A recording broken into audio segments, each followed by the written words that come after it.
Hi, I'm both David Fetter and Jim Painter. Oh, wait, there he is. Get up here. So, how y'all are? Thank you for coming out this morning. It's called 2020 Vision Science Communication Challenges for the New Decade, but okay, we're good. We're good. So, this is what it was originally titled: Meat's deadly, sugar's poison, salt will kill you. But for some reason, they didn't want us to use this title. So, anyhow, it's not doing it again. All right, there we go. This is kind of what we're up against when it comes to nutrition communication and nutrition science communication. Sorry, it's a little crooked. I was drunk on liquid candy when I put that slide together. You can go ahead and just tell me when to change it. Okay, and no, it gives me something. Yeah. This is a favorite of mine. According to the statistics that they came out with in this, 100% of Americans are going to have high blood pressure by 2050. So,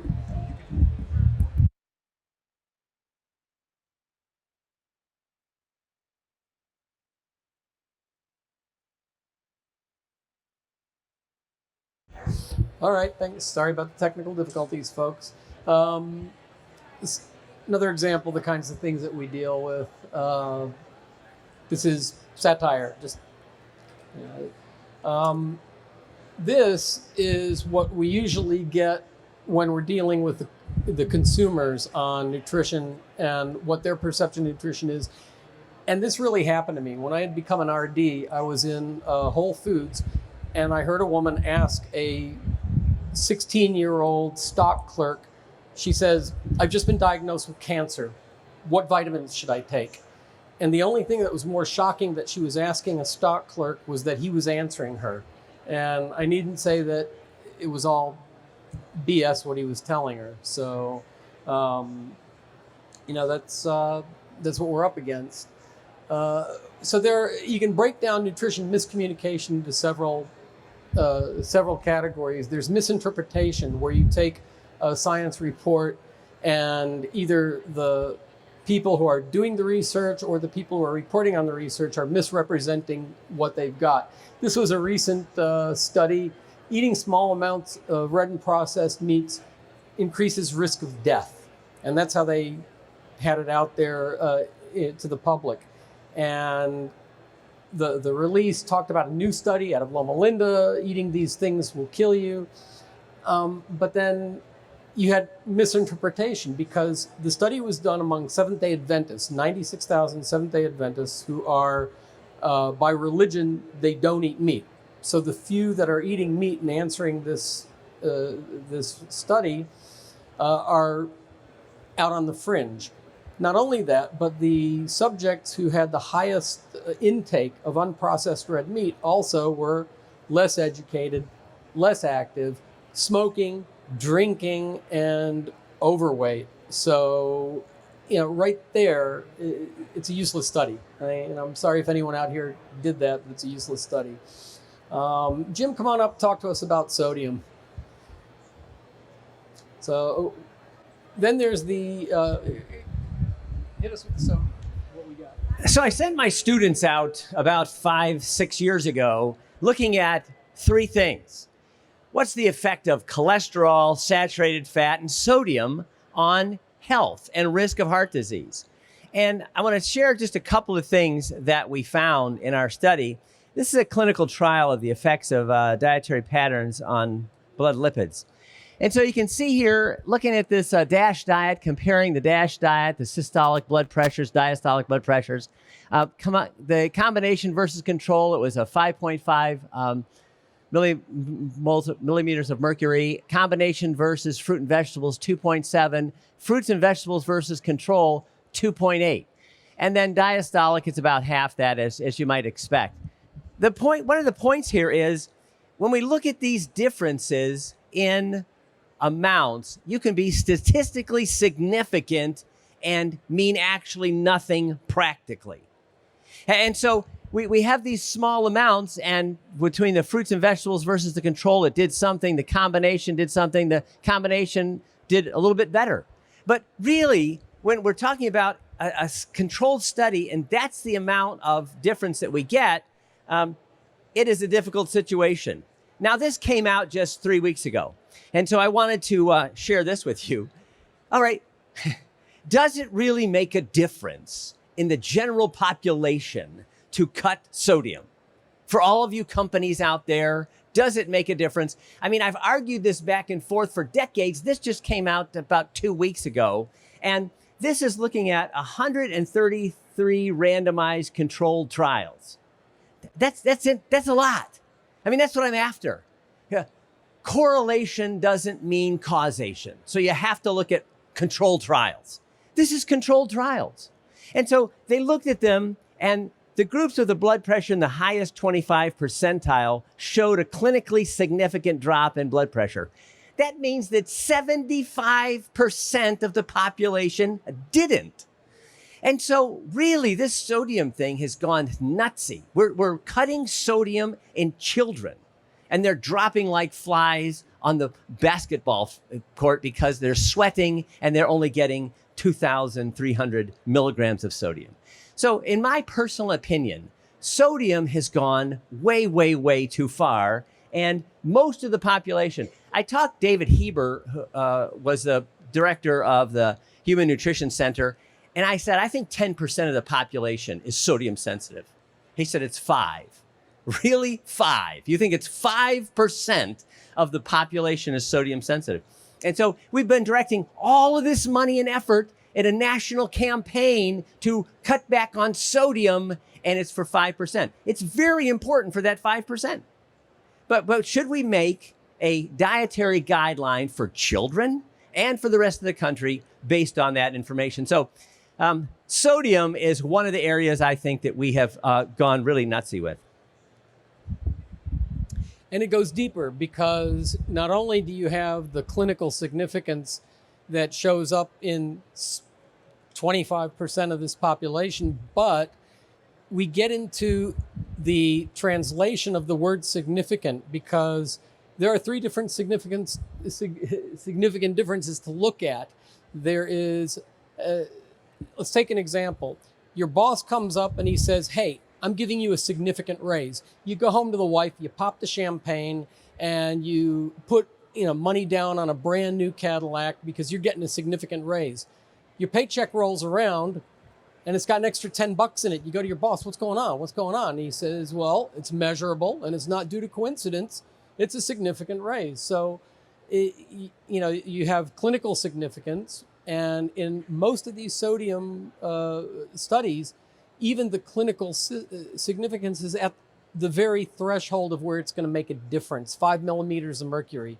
They consider anything within 3 millimeters of mercury as being due to anything from what time of day, where, whether you were sitting or standing. It's the margin of error is 3 millimeters of mercury. So they're calling 5 millimeters of mercury, but if you've got a blood pressure of 180 over 100, that 5 millimeters of mercury isn't gonna, that's not where your problem is. So you have to do your 3 different definitions of the word significant. So Jim brought up 5%. Coincidentally, in this country at any given moment, 5% of people are on or have been on chemotherapy. So when you get groups like the WHO, the AMA, the AHA, telling people that they've got to cut their sodium, and and because of 5% of the people out there, what if they said, oh, you know what? At any given moment, 5% of people have cancer. We need to get everybody in the country on chemotherapy. I mean, it's crazy, but it's the same type of thing. Put people who are well on a sick person's diet, and that's what gives us the confusion and the stress and the complete breakdown in being able to trust our nutrition scientists and nutrition communicators. So now, sometimes, now we're into cholesterol. So let me jump back. I'm going to jump back a little bit. We've got our misinterpretation, and we're missing a slide. That's it. There it is. No, here we go. Okay, missing a slide. All right, cholesterol. Association, again, association, correlation doesn't necessarily equal causation. Bad science produces bad guidelines. And I'm going to hand it back to Jim because this is his top area too. Come on up. So I sent one of my students out and I gave her 3 months. I said, take 3 months and you tell me where the 300 milligrams of dietary cholesterol guideline came from. She came back after 3 months and I said, give me what you got. She said, I have nothing. Well, just give me what you got. She said, I don't have anything. I said, Clara, you must have something. She starts crying. Dr. Painter, I can't find anything. 3 months and there's not one paper on 300 milligrams of dietary cholesterol? She said none. Wow. And I thought, where'd this come from? And she found out that it came from the Heart Association. So I call up the Heart Association. I'm on a couple of committees with them right now, but I wasn't then. And I said, where'd this come from? And they said, sir, we're changing our guidelines. I said, ma'am, I get it. You're changing your guidelines. I want to know where it came from in the first place. Is there a scientist that can tell me? She said, sir, we're changing our guidelines. I said, ma'am, don't tell me that again. You've told me that twice now. I want to know where it came from in the first place. And she said, sir, we're changing our guidelines. Are you kidding me? So I called up John Erdman. John Erdman is a friend. I worked with him for a decade at the University of Illinois. He was the standing chair of the IOM reports for 10 years. And so I asked him, I said, John, where'd you get it from? He said, the Heart Association. I said, where did you read it? He said, well, I never really read it. I got it from the Heart Association. So where did it come from? This is the only study that my student found. Notice the date of this study, 1912. It's been quoted, and quoted over the decades. And it's a Russian study. And they want to study an animal that's similar to us and find out how cholesterol affects them. So what animal do you pick? Well, a rabbit, of course, because we're so similar. And so you've seen rabbits, you know, on Wild Kingdom, chasing down a water buffalo and nibbling it to death. Well, no, because they don't eat meat. So let's take an animal that never saw meat, pump it full of cholesterol, and oh my goodness, it developed atherosclerosis. Do you know there were many studies done after that on pigs and dogs and monkeys, and the atherosclerosis didn't form. Okay, so this one though keeps getting touted, and it was massive amounts. What happened to my slide? Oh, and so the cholesterol recommendation comes from these animal studies that are done with huge amounts of dietary cholesterol, and to date, there still isn't any good evidence for the connection between dietary cholesterol and blood lipid cholesterol. Now, if you look at the 2015 Scientific Committee for the Dietary Guidelines, the scientific committee said we're not bringing forth the 300 milligrams in the 2015 Dietary Guidelines because there's no connection between cholesterol you eat and blood cholesterol. Well, then the bureaucrat got a hold of it and said, well, we're not bringing it forward, but it's still very important. Eat as little as possible. And I called up the lady who put this together in the committee, and I said, does that tick you off at all? Yeah, I mean, you do all this science, and you tell them, we're not bringing it forward because there's no connection between dietary cholesterol and blood lipid cholesterol, and they changed it to saying, yeah, we're not bringing it forward, but it's still very important. So my point is, science has gotten to the point where we're being so influenced by so many things, especially governmental bureaucrats, that don't have anything to do with the original science. Okay. You want to take this one? All right, so people are still beating this drum: low salt, low fat, low, don't eat meat, and no scientific basis or little scientific basis to push these forward. And where it hurts processors is where they end up having to reformulate based on the latest fad. A few years ago, a 14-year-old girl in her attic study reads a bottle of Gatorade label and a label of a bottle of Gatorade and sees that it's got brominated vegetable oil. She goes online, looks it up, finds out that it's also something that's used in fire extinguishers. So what does she do? She starts an online campaign to ban brominated vegetable oil. Now, kudos, she's 14 years old. This shows a lot of initiative and ability, but not a lot of forethought. And rather than educate and spend money and educate, both Pepsi and Coke spent millions and millions of dollars reformulating to get rid of brominated vegetable oils. They didn't need to. I've compared it. There's also water in some fire extinguishers. Do we stop, drinking water? So that's what we're up against. This is what we have to focus on when we're presenting either our science to the people who are going to communicate it to the masses, or being the communicator to the masses of science that we've latched onto. So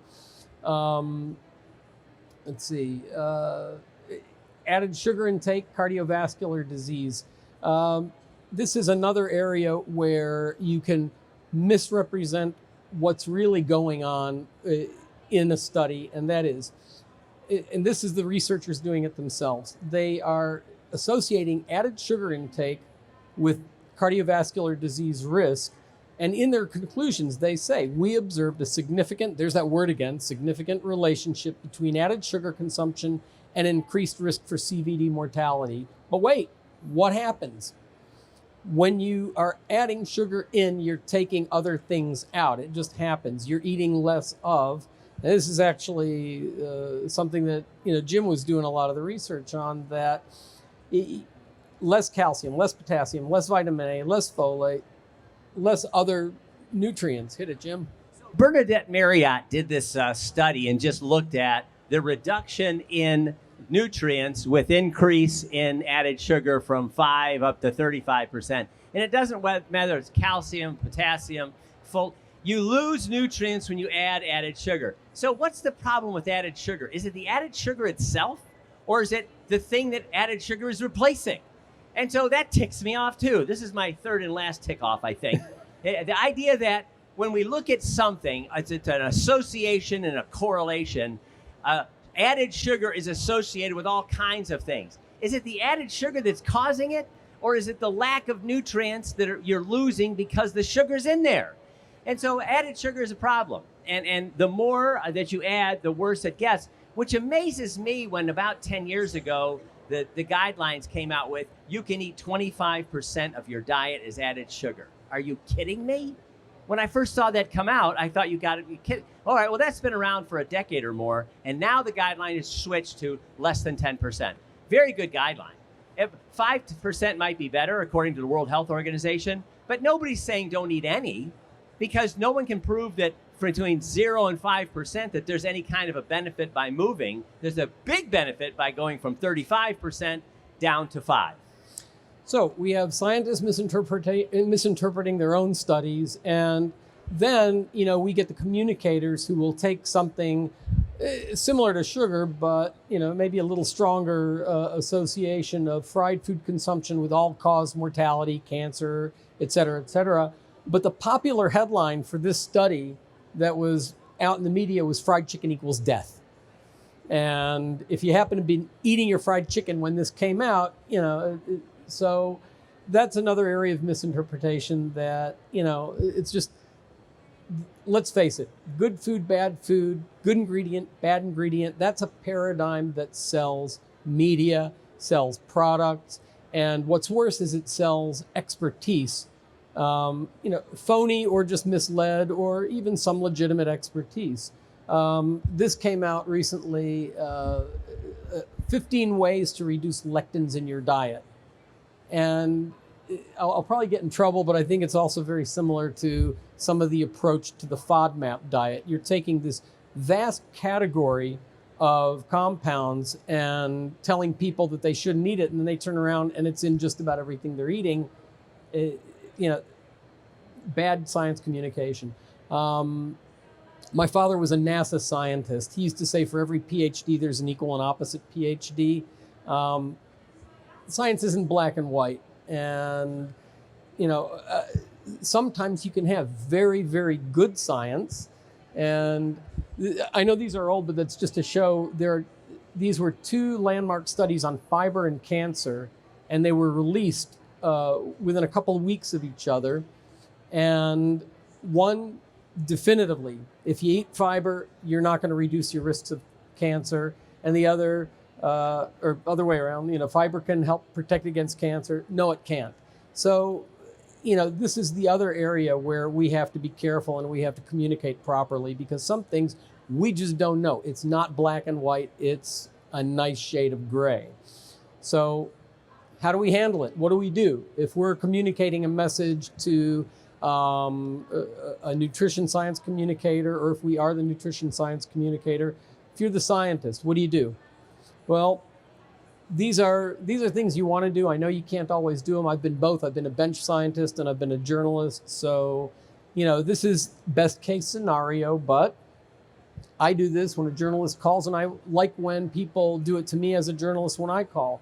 You know, what are their creds for writing a science-based story? I'm, as executive editor of Prepared Foods magazine, virtually all the people I have writing for me have credentials. They're either PhDs or food scientists or ingredient scientists, and they've got the creds. A couple of them are in the audience here right now. So I don't let anyone write for me if they don't have the credibility.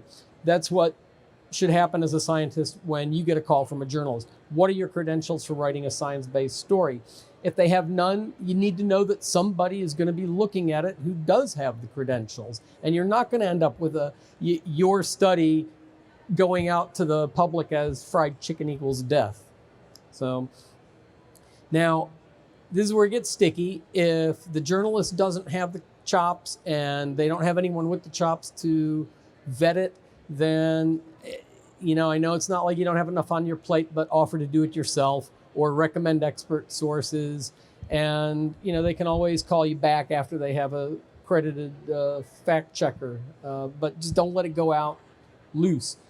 Another thing is stopgap. Don't grant any interviews. If you're called up for an interview on a study, don't grant it immediately if you can avoid it. Ask the journalist to call you back and vet them, see what they've put out before. Because I've gotten caught. I had a TV show came out, wanted me to walk them through a grocery store and talk about all the various phytochemicals and fruits and vegetables and what people can add to their diet and this. And in the course of this, what was supposed to be a 15-minute show on TV, they asked, you know, what about bananas? Are bananas good for you? Can you eat bananas? I said, bananas are great for you. You can eat them until you're swinging from the trees. And then we went on with the 15-minute walkthrough. Guess what showed up on TV? One little 8-second blurb. David Fetter, registered dietitian, says you can eat bananas till you're swinging from the trees. And that was what it was, you know, what is it? Reductio ad absurdum. So, and then, yeah, just don't be blindsided when a journalist calls. Like I said, I've been a scientist, I'm a journalist. We're always on deadline. The deadline was always yesterday. My boss is wandering around here somewhere. He'll tell you I'm way behind. That's how it is. We're always like that. But we can take the time to give you the time to get it right. So this is also another sticky one. It's really tough to do because journalists are always on deadline. But try to get them to let you approve your quotes or your input before they go to press. And if necessary, insist on it. If at the end of the day, you know the reporter and, you know, you've got your message nailed down, you know, because you're going to be the reporter, you'll sit better because you know what? It's okay to decline. If you're asked for an interview and you don't, if it doesn't feel right or their background isn't right or just something doesn't sit well with you, you know what? You're going to have lots of opportunities to have your name in print if that's what you're after. So, you know, sometimes you just say no. Salt is probably the biggest of the misrepresented ingredients out there. And I got to tell you, in 25 years of standing up on podiums like this, actually usually in rooms without so much ambient noise. But I've been hammering home, read the science. Anyone who's reporting on sodium, read the science, then come back and tell me you think it's bad after you've read the science, because I've read hundreds and hundreds of studies. And I had a PhD ingredient scientist once say, well, shouldn't we recommend that sodium be reduced just in case? And I said, you know what? No more so than mangoes or oranges or anything else that a very narrow percentage of the population has any reaction to. I love salt. This morning, about an hour before coming up on stage, Wall Street Journal put out an article that talked about the sweet spot of salt and how 3 to 5 grams a day is about, what's just the right intake for us to not trip any of these, morbidity and mortality numbers. The average American intake of salt is 6 to 8 grams. And a few years ago, Doctors Walt Willett and Steve Berman, Jim, was that they put out their 57-year retrospective study, and they were in a panic because they said 50 plus years of the message to lower salt, and no one's lowering salt. Salt intake has stayed steady the entire time. And Salt Institute even went back 200 years and found out that from the industrial age on, it's averaged around 6 to 8 grams a day for every, adult. And yet hypertension has gone up. And well, then ipso facto, how can the two be related? So if they want to say 3 to 5 grams is a sweet spot, okay, no one's going to pay any attention. Now, let's say you're writing the science. Be concise, simple language, know the important points and hit them. That goes for any story you're writing. If you have no science background, refer back to what I was telling scientists, find someone who does. And remember, association, correlation does not necessarily equal causation. That just hammer that home, because that's what's important about this. Here's some examples. You take away anything from this presentation today, it should be association, correlation doesn't equal causation, and don't eat cheese in bed, because you can see people die entangled in their bed sheets if they eat too much cheese, apparently. On the other hand, if you want your marriage to last and you live in Maine, eat butter, So I don't know if it works anywhere else in New England, by the way. Or if you want a civil engineering doctorate, mozzarella is good. And, I'm going to back up on that one. I wonder if that has to do with late night studying eating pizza. I don't know. It's because it's mozzarella. Just a thought. And then this one might be a little bit closer to reality. It just kind of depends what kind of oil you're frying your chicken in. So, correlation is not causation. This is one Jim found. Is great, especially since I eat a ton of raw tomatoes. So maybe there's something to that one. And as Jim says, if it's got the Harvard Nurses Study stamp on it, once that disappears, Health of Americans is going to approve, at least on paper, right? That's my quote. So thank you guys. Questions?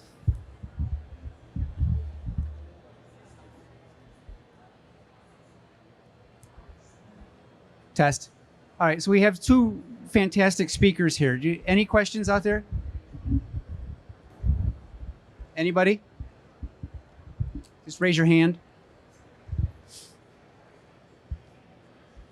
All right, now you know everything. Oh, no. Oh, here we got one. Thank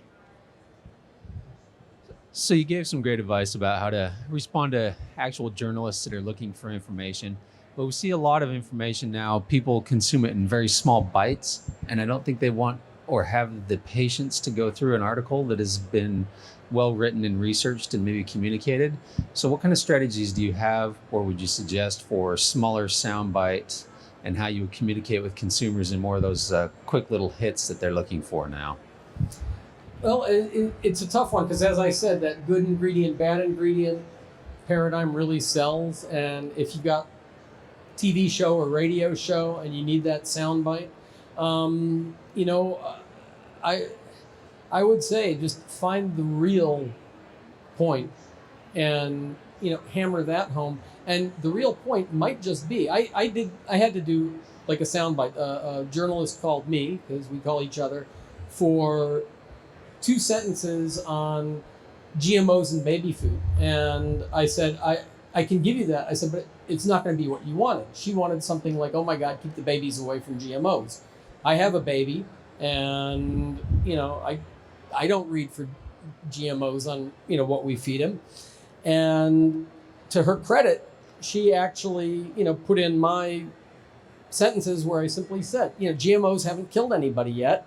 And there's a difference between a GMO and a GMO, because, you know, that's a broad category. So that's what I'd say. I'd say avoid broad categorization and generalization. And if you can just find a cogent point that's gonna trip that interest, but not be a lie, use that, you know? So there's my boy, being raised on GMOs, sugar, salt. No, we feed him well. So next question. Anybody, just raise your hand. It was a good question, by the way. Yeah. All right, I think that's it. All right, thank you guys. If you see us at Pat O'Brien's, buy us a drink.